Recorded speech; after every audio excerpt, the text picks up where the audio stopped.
Hi అండి, అందరికీ నమస్కారం అండి. ఫ్రెండ్స్, ఇప్పుడే అందిన వార్త. ఇక రైతుల ఖాతాల్లో నగదు డేట్ ఫిక్స్ చేసిన ప్రభుత్వం అంటూ రైతులకు సంబంధించిన మరొక ముఖ్యమైన అప్డేట్ అయితే రావడం జరిగిందండి. అయితే ఇందుకు సంబంధించిన పూర్తి వివరాలైతే మన వీడియోలో తెలుసుకుందామండి. వీడియో మాత్రం ఎక్కడా కూడా స్కిప్ చేయకుండా చూడండి ఫ్రెండ్స్, అప్పుడే మనకి పూర్తి సమాచారం అయితే తెలుస్తుంది. అలాగనే వీడియోకి ఒక లైక్ చేసి ఇంతవరకు మన ఛానల్ని ఇంకా ఎవరైతే సబ్స్క్రైబ్ అయితే చేసుకోలేదో సబ్స్క్రైబ్ అయితే చేసి ఫాలో చేయండి ఫ్రెండ్స్. ఇక లేట్ చేయకుండా టాపిక్లోకి వెళ్ళిపోదాము. ఇక రైతులకు తెలంగాణ ప్రభుత్వం గుడ్ న్యూస్ అయితే తెలపనుంది. వచ్చే సంక్రాంతికి రైతుల ఖాతాల్లో రైతు భరోసా డబ్బులు జమ చేయనున్నట్లు సమాచారం.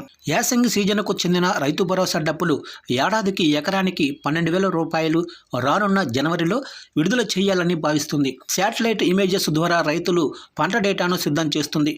జనవరి 2వ వారం వరకు ఈ వివరాలు ప్రక్రియ పూర్తి కానుంది. అయితే ఈసారి పంటలు సాగు చేయని భూములను రైతు భరోసా నుంచి మినహాయింపు ఇచ్చే అవకాశం అయితే ఉందని అధికారులు చెబుతున్నారు. ఇక రానున్న అసెంబ్లీ సమావేశాల్లో దీనిపై ప్రభుత్వం క్లారిటీ ఇవ్వనుంది.